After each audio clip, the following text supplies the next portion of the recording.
Hey guys, this is Hunter Levine, and thank you for listening to the Captain's Collective podcast, brought to you by Skinny Water Culture, Costa Sunglasses, Florida Fishing Products, Turtle Box Audio, and Orvis Fly Fishing.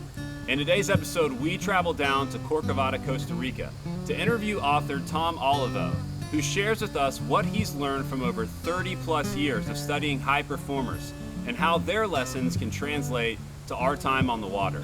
Tom also shares with us about his book, Sweet Gulf, and what makes the Corcovado, Osa Peninsula, and Costa Rica such an amazing place. He shares insights, stories, and about the people who have helped him see the biodiversity and just how incredible this fishery is.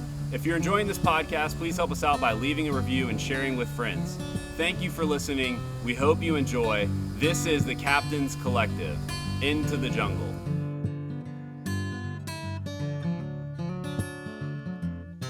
Well, hey, Tom, it is really good to be here in Corcovado and been able to talk to you a few times on the phone. You've been really generous with your time, which I'm really grateful for. Been able to read your book, Sweet Gulf. We'll talk about that. Amazing work.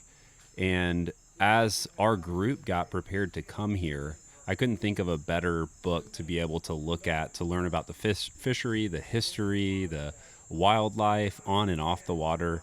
And so I'm really grateful that you drove down here today to spend some time with our crew and to make time for us to have this podcast. So thank you. My pleasure. It's welcome to the OSA. Yeah. So give us, before we get into the book, before we get into the fishery, give us your background and kind of what your career was in, and then how you ended up at basically a place where you fell in love with this zone, writing a book. But before all that, take us back to the beginning there. Well, I think the important thing is to sort of outline where the passion for fishing began. And my earliest memory, most kids can remember 3, 4, 5 years old. Mine was at age 4, catching my first fish. And I was fortunate I grew up in southern New York, and both my grandfathers were both fishermen. One was freshwater, one was saltwater. And Grandpa Garrison took me fishing the first time in a little lake in Bedford Hills, New York, called Lake Marie. And I caught my first fish, and it was a yellow perch. And the defining moment was for me calling it a yellow jacket, because that's all I could relate to. But it was stunning, yellow and black. And it sort of burned in my mind the beauty of a fish. And at that age, you have no comprehension really of anything else other than I thought it was the coolest thing that I had ever seen. And from then on, it was my passion to spend all my time fishing. And like most kids, they start out fishing if freshwater fish, it's panfish. You're trying to catch any fish you can, whether it's bluegill or perch or bass. But for me, my grandfather used to row me around the lakes and allow me, it's up until nighttime, just to keep casting towards shore and working the jitterbugs and the topwater poppers. And I have the fondest memories of that. And then, of course, he introduced me to fly fishing. Mm-hmm. So at age 11, I was fly fishing. By age 12, I was tying my own flies. Mm-hmm. And I had transitioned from sort of warm water to colder water with trout.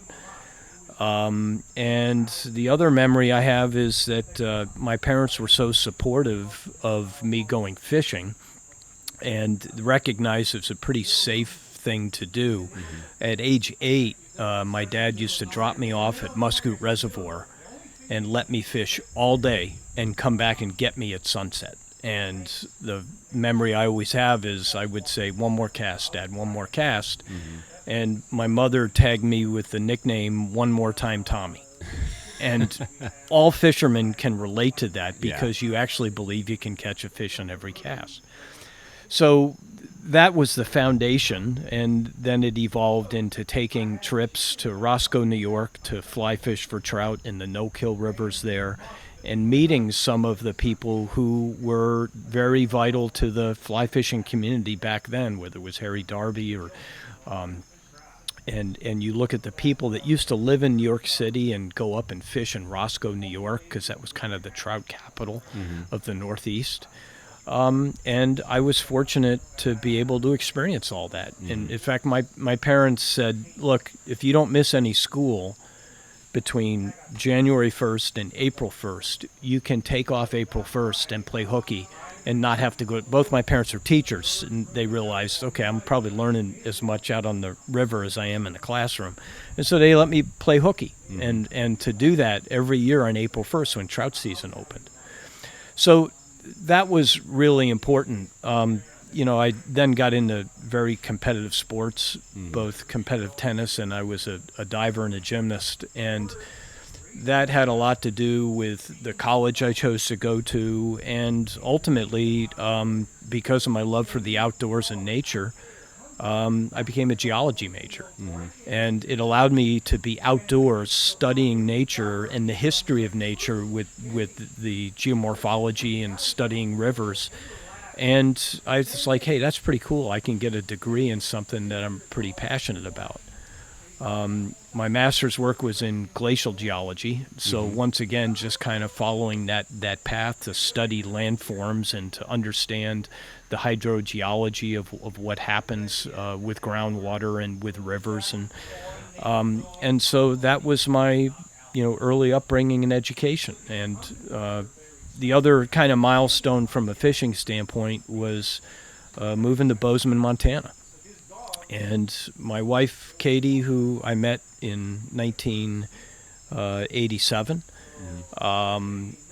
we did our honeymoon in New Zealand, and we spent 3 weeks traveling both the North and South Islands. And she had a passion for fishing as well. And whereas most of my friends, when they go fishing with me, or we tend to go with a whole group of guys, they don't tend to take their wives with them. And fortunately for me, my best friend and partner loves to fish and has fished all over the world with me. But it was that defining moment when we said, we're in New Zealand and we're fishing for trout and we're just exploring this beautiful, countryside. We said, we have to try to find a place in the lower 48 that's as close to New Zealand as we can. And we found Bozeman. And so that being at the trout capital of the United States, if you will, with wild fish and natural fish that reproduce versus stock fish, it was a perfect fit for us, and we've lived there now for, 26 years.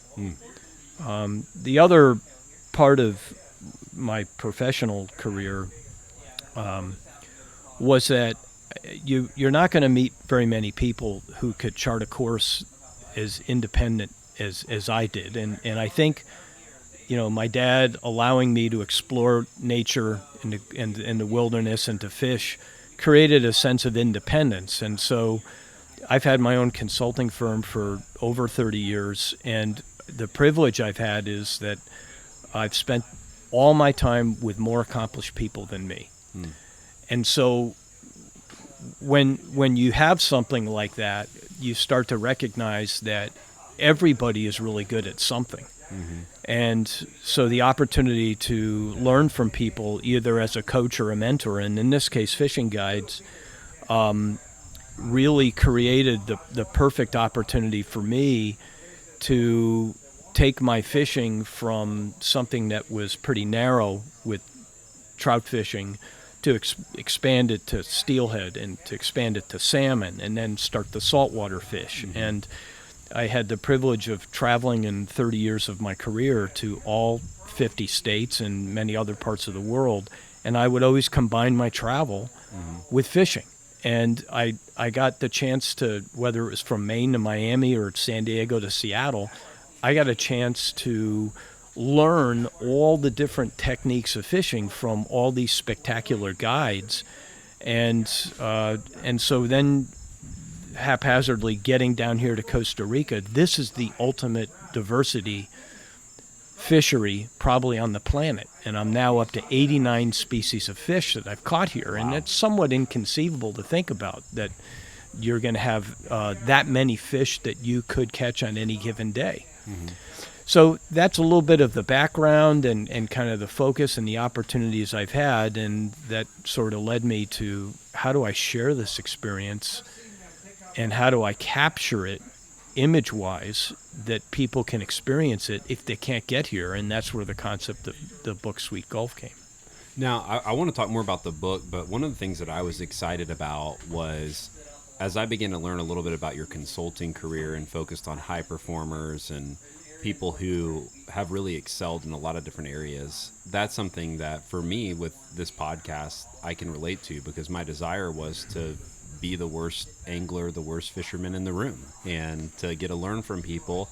It's not a very hard thing for me at this point in my life, but I love getting a chance to be around great guides, great lodge owners, great anglers, and try to learn from them and take things and bring them into my life. Yep. And one of the things that you had written I thought was really good was that high performance is a mix of passion, practice, discipline, and time.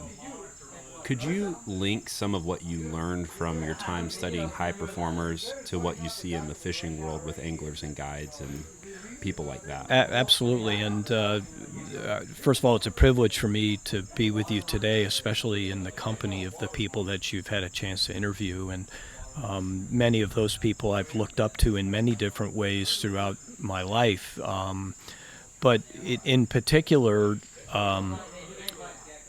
all of them shared at the root of everything is that they have a passion. Whether it's the best guides that you ever fish with, or the people that you fish side by side with that are your friends that you want to share the experience with.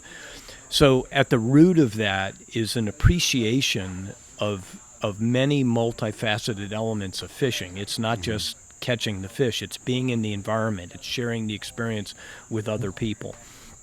And so 30 years of work. I'm working on a book now called On Success, and it is everything I've learned studying the best of the best and what differentiates them from average.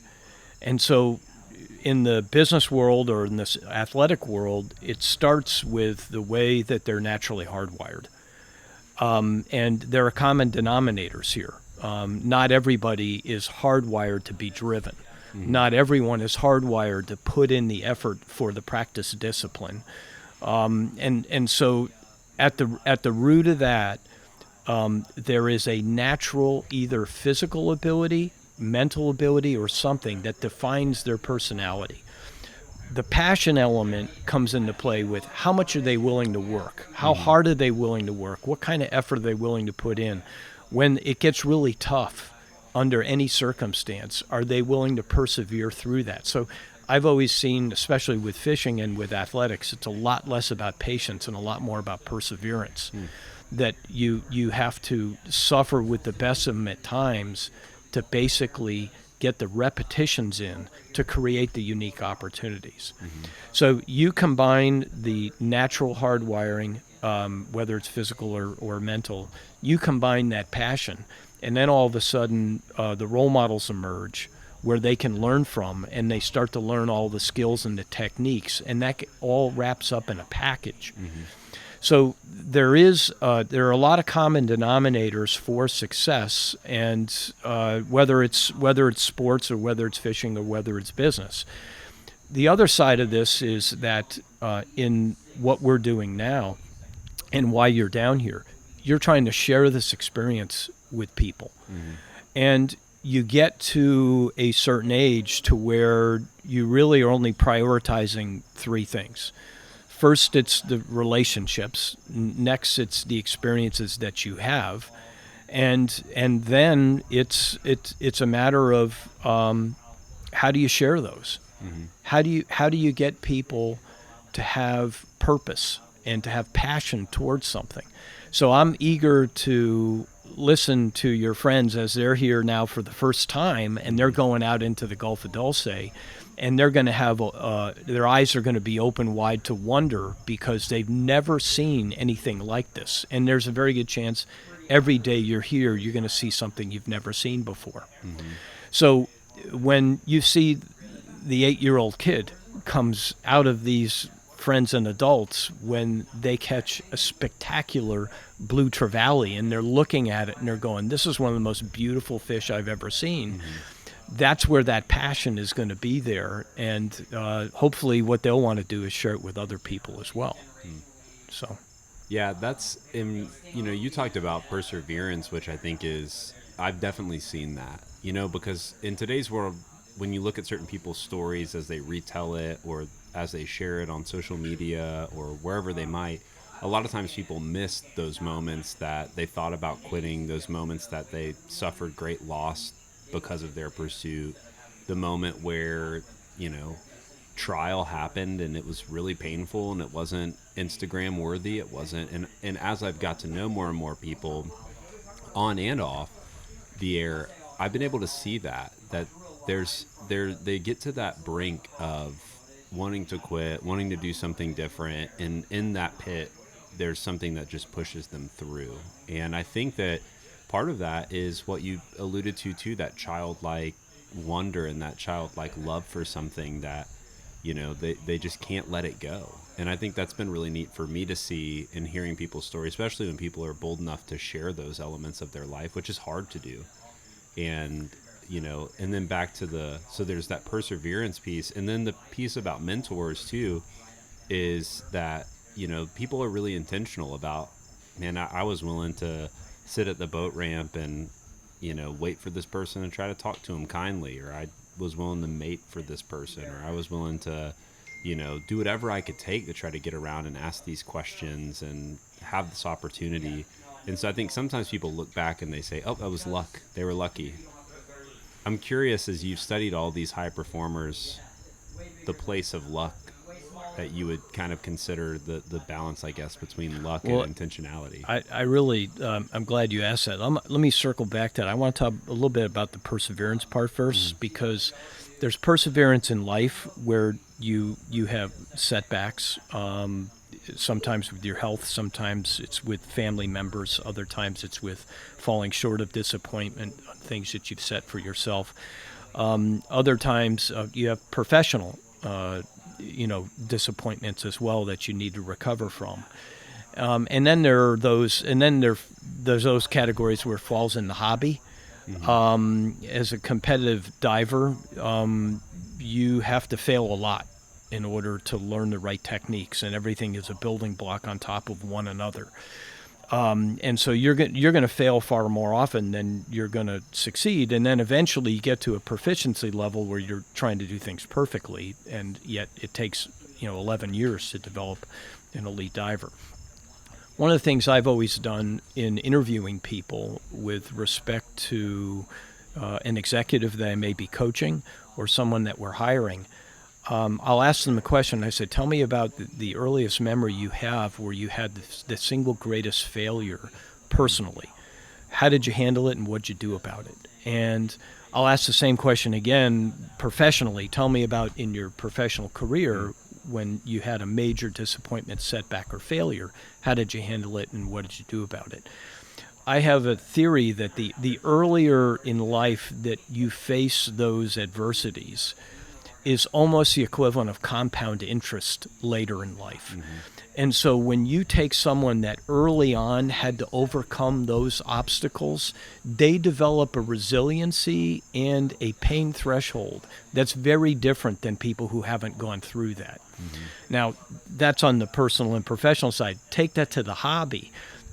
If you're a gymnast and a diver and you make a mistake, you have to want to do it again and again and again.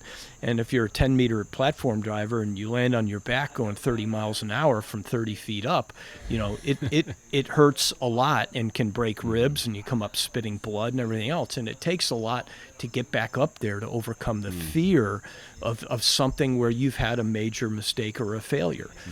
What I see in the hobby portion of this fishing, you get a lot of people that come down here that have fished in places before, but they've not fished here. And they don't understand the techniques, and the variety of fish that you can encounter on a daily basis is so great that you have to know how to handle it. And so once they lose a really, really trophy fish, it burns them, and the most accomplished people want to get even. They want another shot because it haunts them that they either made a mistake or that they could have done something better. And so from that standpoint, I enjoy sharing this experience and bringing people down that love to fish, because here their learning curve is straight up, as mine was when I first got here. And now I've had 130 days on the water down here. I'm starting to figure it out to where when you hook a fish, you can tell what it is. And with the diversity of species, you're going to say, heck, you got one of 30 fish, and you can tell by the way the fish is fighting and how it's behaving now. But when someone comes down for the first time, they have no idea. And the biggest mistake they make is with circle hooks. They try to set the hook, and then they have to condition themselves not to do that. All right, so on the luck thing, a big portion of my book on success has to do with the element of chance or serendipitous opportunities. And there's been quite a bit of research that has shown that contributes to your life in many ways. So I've actually gone back and identified the top 100 relationships that I've had and what each of them have led to in terms of moving forward in some way, either developing as a person, developing professionally, developing financially. And I can tell you that it comes down to the people you meet, the opportunities that are presented, and the experiences that you have. And there is a hardwiring for certain people to take advantage of more opportunities. So whereas you can't change the luck, you can change the way you respond to the experience you have and the opportunities that get presented. And the most accomplished people have more of an open mind when it comes to that. And you can't say so much that they create their own chance or luck, but they treat every opportunity as a way to move forward in some way. And after I did this research into my own life, it gave me real clarity, like, wow, what would I do differently now that I've actually analyzed this and figured it out? I would have even created more opportunities. Yeah. And I think it's important for people because they tend to be very narrow with taking risks or looking at everything that could be an opportunity. I know that the reason that I'm here in Costa Rica is because of a chance encounter with Corey Craig up at the Scott Lake Lodge in the Northwest Territories of Canada, where I sat down for breakfast. He sat down next to me. I noticed he had a roosterfish tattoo on his leg. And I said to him, I said, hey, that's a fish I really would like to target someday. And he said, you got to come down because I have a complete, guide operation in Costa Rica. And I said, I'm there. And 4 years later, I came down, and I'm meeting you and having this opportunity all because I had I just had that conversation with him. And if you look at all the people I'm meeting down here and all the organizations I'm trying to help with the book, all that happened because of a chance encounter where Corey wasn't even my guide for the week. I just saw him at breakfast one day. So I have more of an open mind to those things now. And so when you say that, gee, I think I can catch a fish on every cast, it's possible. Yeah. That was super helpful, and we could do a whole podcast because I have a fascination with high performers too, which is another podcast another time. I want to talk about this place because you did a great job in your book. It's a coffee table style book, as in it has a lot of images. It's a larger book. It's something that you can pick up and read 5 or 6 pages, put it back down because it's very digestible. And when I first was introduced to the book, I expected it to be all about fishing, but you did a great job of sharing stories of people, sharing information about the different game species that are here, and also reptiles, insects, birds, and all the wonderful wildlife here. Give us the quick overview. If somebody was saying, if you were in a taxi, nobody's in taxis anymore, you're in an Uber. I'm only 31. You'd think I'm 60 when I said that, but you're in an Uber with somebody. You got a few minutes, and they say, "Tell me about Corcovado." What's your overview? Well, It began, when we got here, and so the first week I was here, we fished 6 days, and I caught 27 different species of fish. And I noticed that people were talking about the diversity of the Osa Peninsula and the biodiversity and how unique it is. It's the most biodiverse, intense place on the planet. So I had a hypothesis that I said, if there's that much diversity on land, it has to extend into the Gulf of Dulce. I mean, just look at the morphology of it and how unique it is as a body of water and what it's connected to. And as it turns out, that's exactly the case. So I'm thinking there was already a book dedicated to the Osa Peninsula, and it was a terrific book, by the way, photography book by Roy Toft that basically said the Osa, where the rainforest meets the sea. And I said, no. I started looking around. No one did anything about the Gulf of Dulce. No one's ever documented the fishing or the history here. And I said, someone needs to do that. And I said, well, why not me? And hobby being photography, 6 years of collecting photos.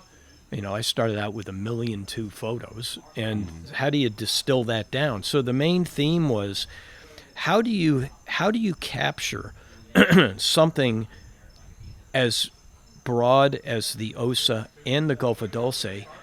And I didn't want this to be a how to fish book or a where to fish book, but it had to be that when people came here, they left with a memorable experience. And so they had the experience in their mind of what they saw, whether it was beautiful macaws or whether it was being out watching dolphin on a dolphin tour, kayaking or fishing. I said, how do I capture that?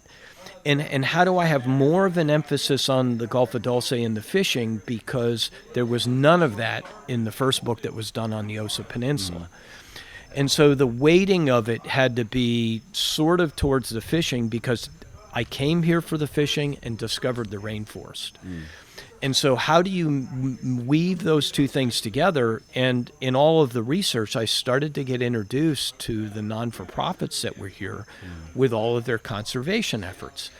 And I said, someone needs to help them get on the map, because they're all struggling non-for-profits trying to raise money for their cause. And you start to interview those people and you realize they're some of the most dedicated people to that cause that you would ever meet.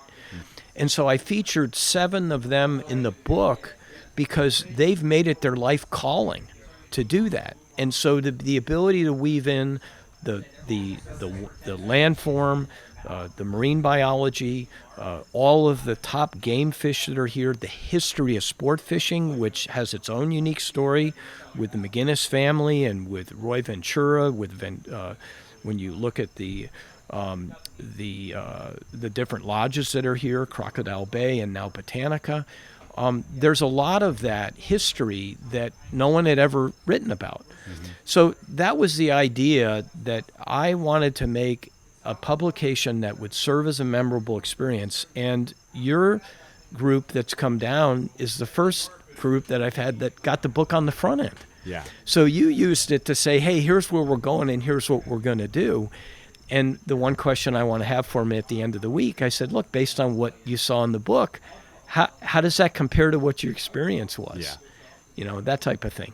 So that was the intent. I think it's got great crossover appeal for the person who may not be a serious angler, but maybe came down and recognized that this is a fishing capital in Central America. So we'll see. Yeah. And hopefully a lot of people will cherish it and share it with other people. Yeah.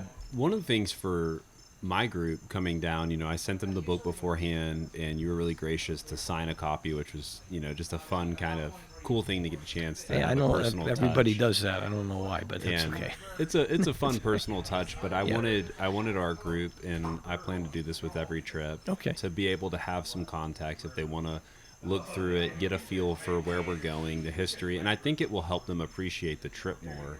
And I think that it'll help them pay more attention to what's around them. And, it's just like when you watch a movie and then you watch it a couple years later and you pick up things on the back end. I think it's, hey, let's read this book. Let's go on this trip. And then, you know what? We'll go back and look at it again and kind of think through exactly what you said. What did we see of that? What what were we surprised by, even having a little bit of context coming in.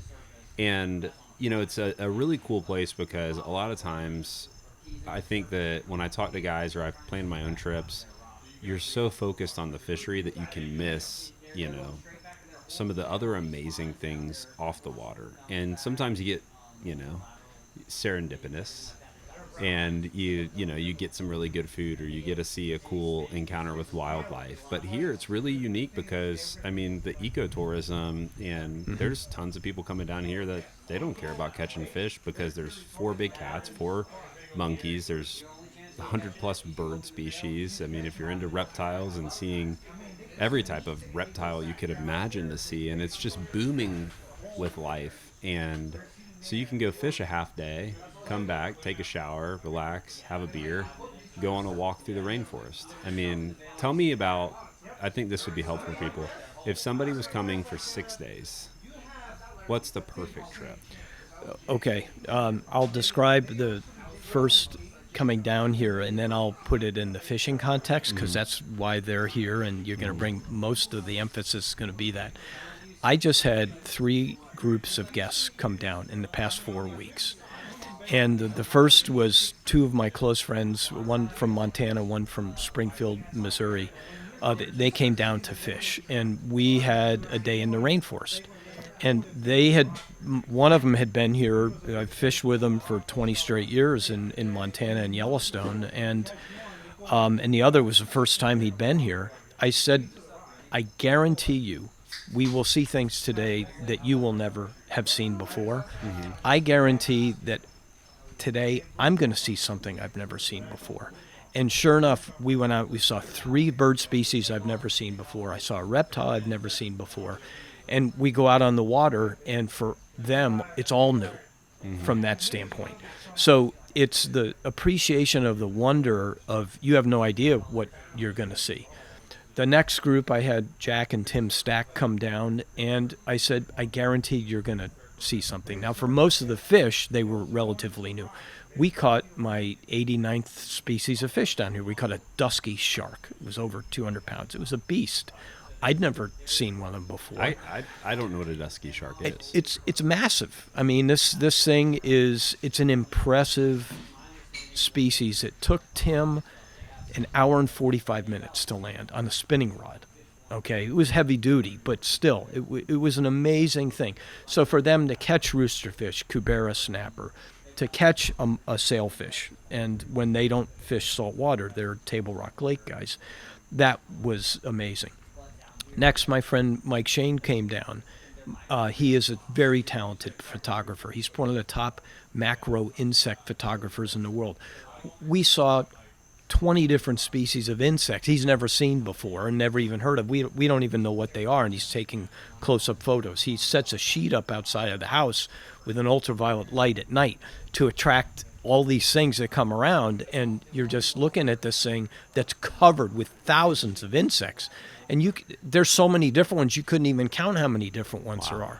So the takeaway here is, I guarantee that they will see things they've never seen before, even when you're here a lot. And so for me to say that, after living down here for 5 months, every year for 6 years, to see that much, there's that much for someone who's coming here for the first time. Mm-hmm. So the ideal day for them would be to be sure that when they're not so focused on the water, I tell everyone, get up at 4:30 in the morning, get your coffee, come out here and just sit and listen, because the rainforest will come alive. And what happens is, every morning there is a sequence of different insects and different birds and different sounds that you'll hear, that almost every day you can set your watch to that.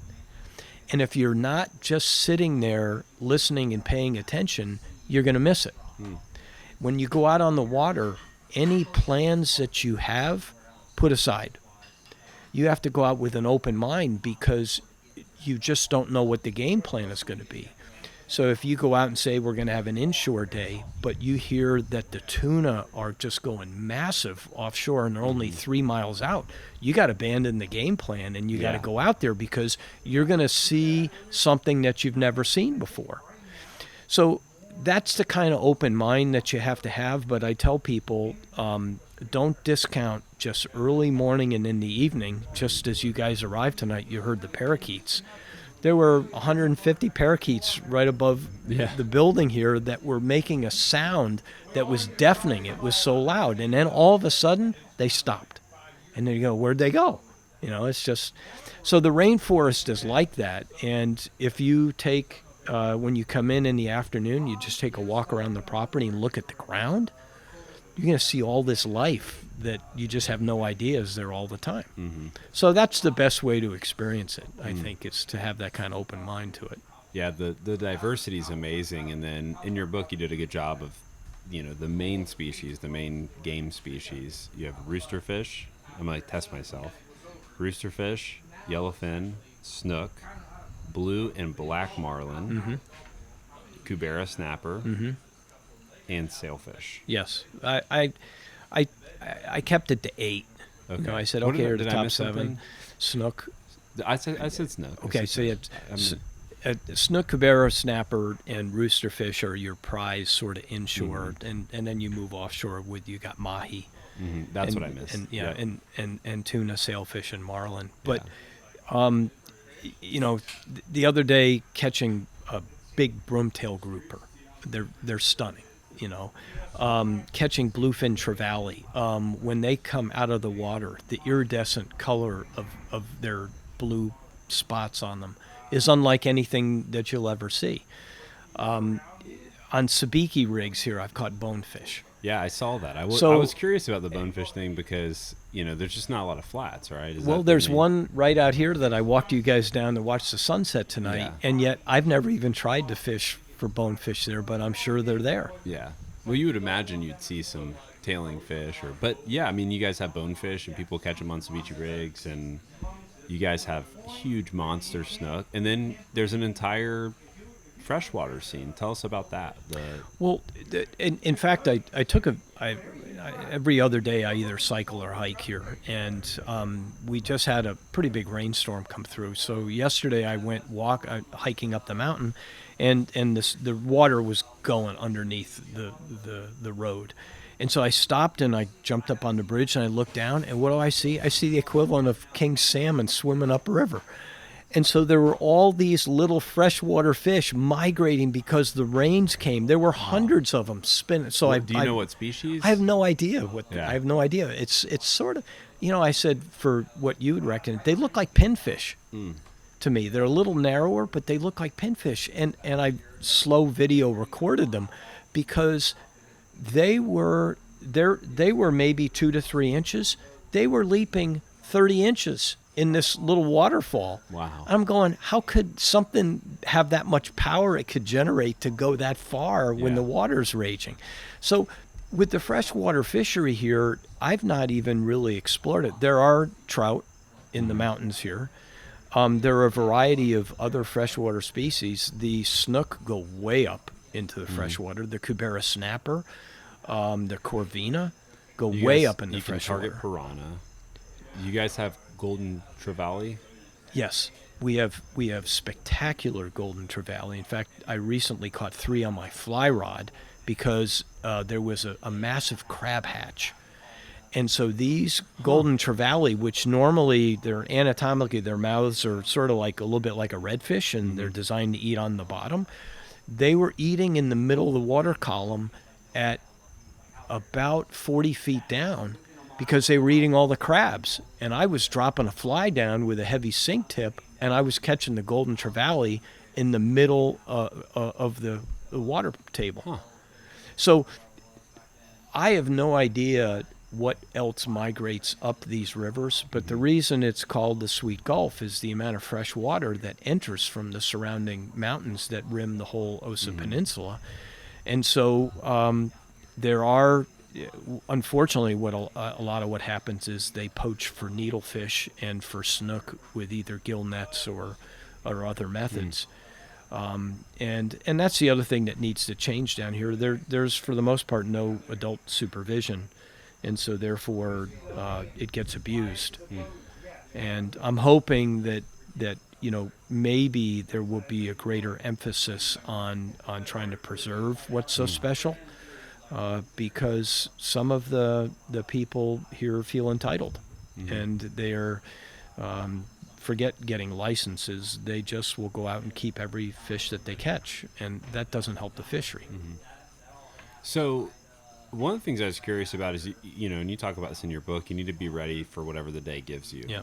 Well, that's a challenge, obviously, when you're, when I was trying to pack for this trip, I'm doing conventional and fly, so we're doing a mix. Just kind of depends on trying to be ready for everything. Well, now all of a sudden, you got to make some decisions about versatility as far as, what you're going to carry with you. You're carrying multiple rods, multiple lines, multiple plugs and lures and flies. Talk to me about how you approach trying to be ready for a lot of different things to happen and at the same time not looking like a pack mule.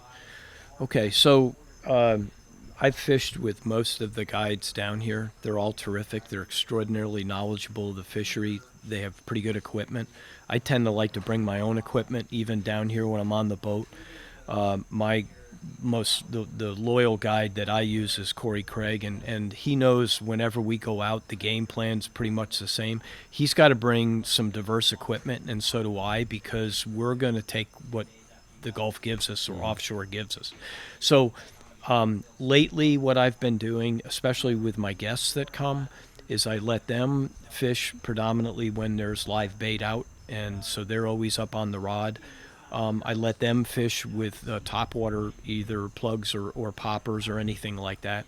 And I'm using my fly rod at this point. I want to see the different species I can get on a fly. And it's different here than anywhere else because you're not sight fishing predominantly. You're going with a heavy sink tip, and you're getting your fly out, whether it's behind the boat or you're casting. You got to let it sink down 40, 60 feet, and then you're stripping it up. And it's when the fish see this thing going towards the surface is when they're going to chase it and when they're going to hit it. If you're out and you want to get mahi on a fly, they're probably the easiest thing to catch. Lately, I've been getting a lot of yellowfin tuna on a fly, but you don't want to get one over 40 pounds because that turns into a nightmare. It's really difficult to land on a fly rod. So I have a 14 weight and a 16 weight fly rod that I'll bring on the boat. I also typically bring 3 spinning rods, and then I rely on Corey to have the heavier gear, whether it's for marlin or anything else we're going for. The biggest Cubera snapper that I've hooked here routinely, I've never seen.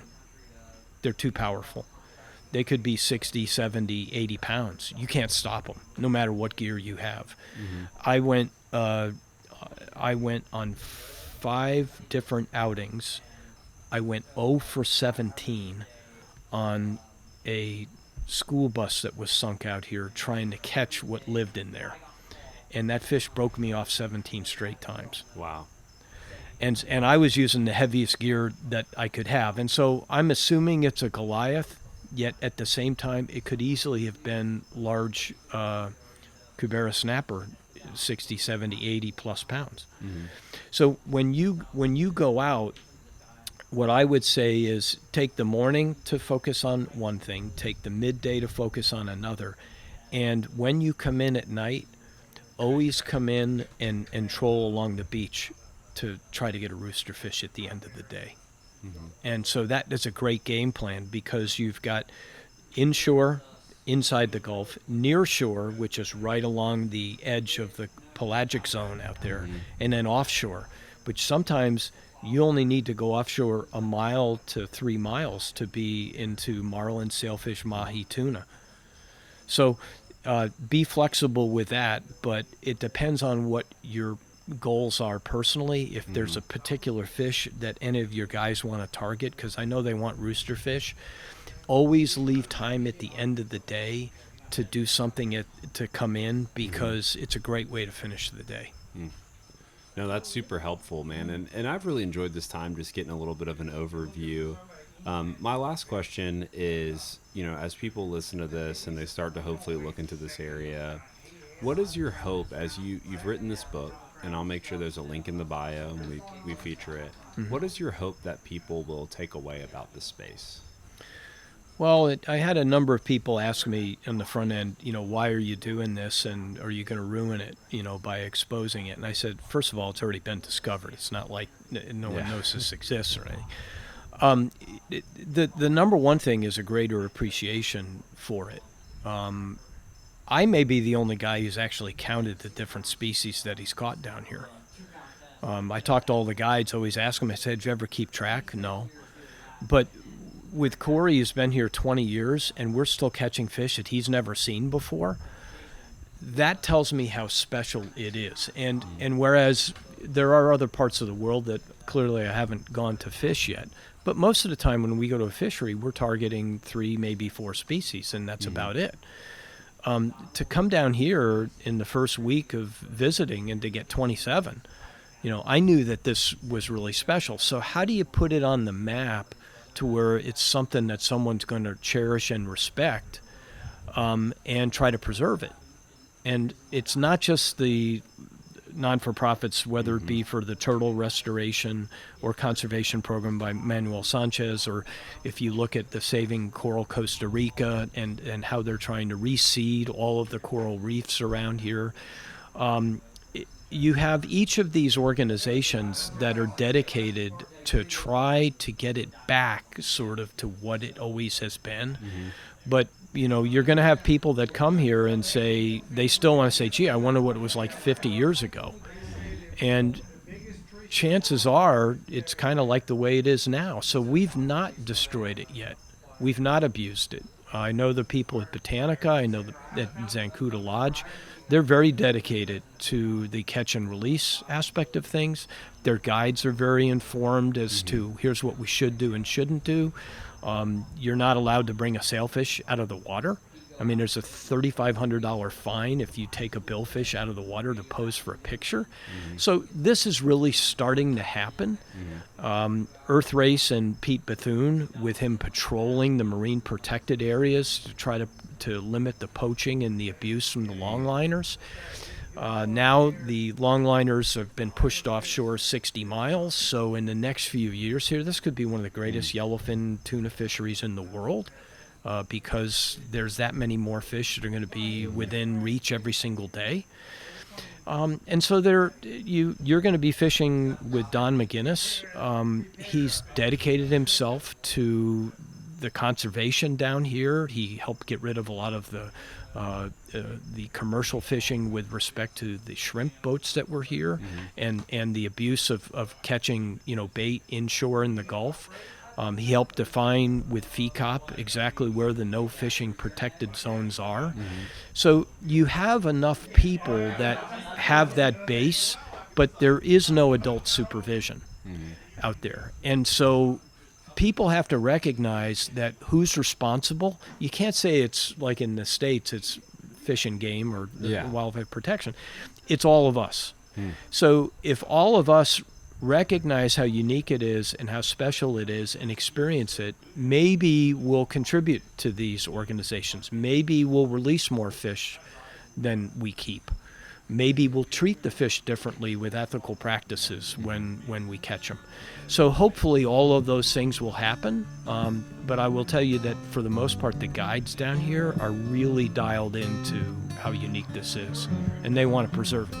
That's encouraging to hear. Man, Tom, I'm so grateful for your time. Thank you for hanging out with us tonight. It's a pleasure. I'm excited to hear how you guys do this week now, because to me, I want you to have a wonderful experience to where you want to come back and to share this with your podcast subscription base is terrific. Yeah, thank you so much. It's been a great time. Looking forward to having some fajitas and talking more. Thank you for having me. It's been a pleasure.